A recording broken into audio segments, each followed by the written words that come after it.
Bonsoir et bienvenue pour ce 115e épisode d'Anime Time. Aujourd'hui, on va parler de moi. Du moins, pas en détail, c'est un Anime Time, pas un micro-vlog pour ceux qui ont connu. Je tiens juste à rappeler quelque chose de très important. Je suis un connard. Et j'aime être un connard, ça me fait plaisir. Mais pourquoi je vous dis ça? Parce que j'ai décidé de prouver une fois de plus mon statut de connard au grand désarroi des fans de Clannad. Entends-je? Puis-je? Serait-ce des complaintes des fans de Clannad? Si vous me suivez depuis suffisamment longtemps, vous devriez savoir que je considère quand même Clannad comme un animé assez surcoté. Et je vais vous expliquer pourquoi. Mais pour ça, il faut d'abord qu'on parle de Kanon.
Kanon à la base, c'est un visual novel du studio Kei. Jun fucking Maeda nous suivra donc partout. Kanon a été adapté sur tellement de supports que je suis dans l'obligation de me faire un plaisir de tous vous les passer en revue. Déjà, il est sorti 8 fois en visual novel, sur PC, PS2, Dreamcast et PSP.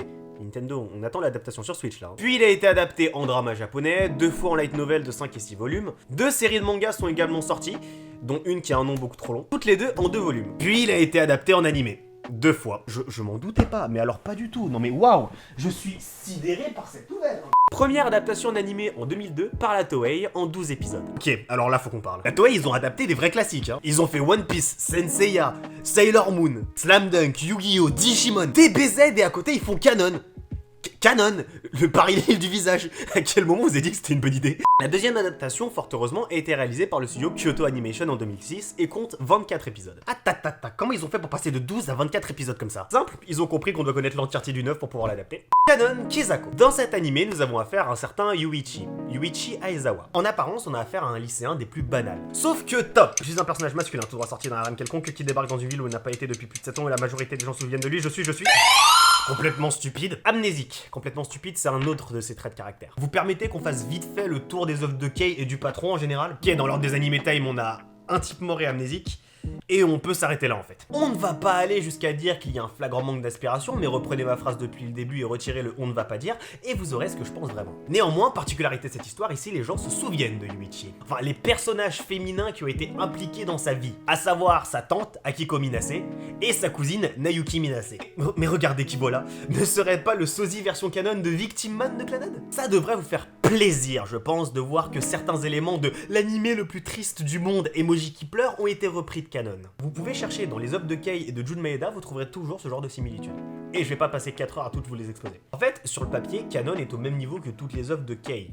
Pas de Jun Maeda, de Kei. Une base, tout ce qu'il y a de plus classique. Et c'est le fait que toutes ces œuvres soient adaptées d'un visual novel qui aide vraiment à axer l'animé sur le développement des personnages avant tout. C'est pour ça d'ailleurs qu'on a 2 adaptations de canon. Non, c'est juste qu'un personnage, à savoir la Besto Waifu, était mal développé en 2002. Et en 2006, c'est le personnage le mieux développé. Mieux développé que l'un des personnages principaux. Bref, pour conclure, je vais faire très court. Clannad c'est de la merde, Kanon c'est mieux, regardez Kanon. Du moins ça, c'est ce que je suis censé dire, si jamais le seul truc que je fais, c'est binge-watch des animés sans prendre de recul dessus. Et après avoir vu Kanon, c'était déjà il y a quand même un petit moment, je me suis demandé pourquoi j'accroche aussi peu à Clannad, alors que Kanon, je l'ai regardé 2 fois, alors que en vrai, les différences entre les deux adaptations, que ce soit celle de 2002 ou de 2006, il n'y en a pas des masses. À part mon évident manque d'empathie, je vois 2 raisons. Clannad est trop prévisible, quand à côté Kanon, tu ne sais pas où il va aller. C'est d'ailleurs un bon point comme un mauvais. On ne sait pas où va aller Kanon, mais on ne sait pas où veut aller Kanon. Et ça jusqu'à la fin. Après, ce principe est facilement applicable à la fin de Clannad, hein. On sait pas où est-ce qu'il veut aller, mais soit.